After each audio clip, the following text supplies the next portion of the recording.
નમસ્કાર મિત્રો, હું ડૉક્ટર પ્રતિક આચાર્ય આજે મનોદર્પણની આ ત્રીજા એપિસોડમાં આપ સર્વેનું સ્વાગત કરું છું।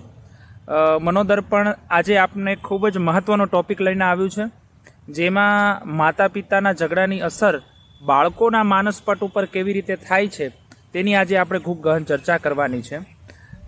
માતા પિતા કે પરિવારના નાના મોટા પ્રશ્નો ખૂબ જ ઝડપથી મોટું સ્વરૂપ ધારણ કરી લેતા હોય છે અને આ પ્રશ્નોમાં વાતચીત અથવા તો જે વાર્તાલાપ થાય છે તેમાં શબ્દોનું ભાન રાખવામાં આવતું નથી।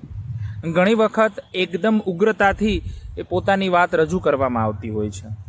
ઘણી વખત હાથાપાઈ ઉપર પણ આ પ્રશ્નો પહોંચી જતા હોય છે। તમને એવું લાગતું હશે કે આ પ્રશ્નોની બાળકો ઉપર તે શું વળી અસર પડે? તમને જાણીને આશ્ચર્ય થશે કે તમારી આસપાસ રહેલું તમારું ખૂબ નાનું બાળક પણ તમને જુએ છે, તમને સાંભળે છે અને તમારા વર્તનોની અસર એના મન ઉપર ખૂબ જ ઊંડી થાય છે। મારા જીવનકાળની અંદર મેં ઘણા બાળકો સાથે કામ કરેલું છે અને એ જે દર્દીઓ અથવા તો જે બાળકો છે એ બાળકોના મોટા ભાગના પ્રશ્નોની અંદર ક્યાંક ને ક્યાંક પરિવારનું વાતાવરણ ખૂબ જ અસર કરતું હોય છે। આવા જે ઝઘડાઓ છે એની અસર બાળકો ઉપર કેવી થતી હોય છે? સૌથી પહેલાં તો આવા બાળકો ખૂબ ઇમોશનલ બની જાય છે, ખૂબ જ લાગણીશીલ બની જતા હોય છે।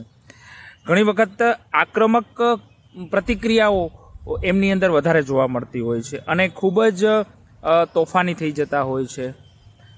આ બાળકોનું બોધાત્મક સ્તર પણ ધીમે ધીમે નબળું બનવા લાગે છે। તેઓનું ધ્યાન સતત પોતાના માતા પિતાઓના ઝઘડામાં રહેવાના કારણે તેમની શૈક્ષણિક કારકિર્દી ઉપર પણ નકારાત્મક અસરો પડતી હોય છે। સાથે સાથે આવા બાળકોની સામાજિક ચિંતાની સમસ્યા સૌથી મહત્વપૂર્ણ છે। સંબંધો બનાવવા અને સંબંધો મેન્ટેન કરવામાં પણ આવા બાળકોને ખૂબ જ તકલીફ પડતી હોય છે। આવા બાળકો ઝડપથી માનસિક બીમારીઓનો ભોગ બની શકે છે। ખાસ કરીને એન્ઝાયટી, ડિપ્રેશન, ઓસીડી કે ફોબિયા જેવી બીમારીઓ ખૂબ જ ઝડપથી લાગુ પડી શકે છે।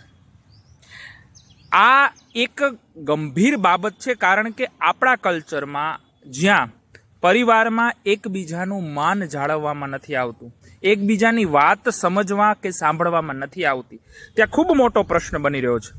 આજે આપણી જવાબદારી છે કે આપણે આપણા બાળકનું ભવિષ્ય સુધારવા માટે અને બનાવવા માટે આપણા ઝઘડાઓથી આપણા બાળકને દૂર રાખીએ, એમને એક હૂંફાળું વાતાવરણ આપીએ, આપણે તેમને વધુને સારામાં સારું શબ્દોના ઉપયોગથી અને વધુ સારી રીતે વાર્તાલાપ કે વ્યવહાર કરીને તેને એક આદર્શ વાતાવરણ પૂરું પાડીએ એવી હું અપેક્ષા રાખું છું। કદાચ તમારા કોઈ પ્રશ્નો છે તો બાળકની ગેરહાજરીમાં અથવા તો એકલતામાં એ પ્રશ્નોનું સારા શબ્દોમાં સમાધાન થાય તેવો પ્રયત્ન કરવો રહ્યો।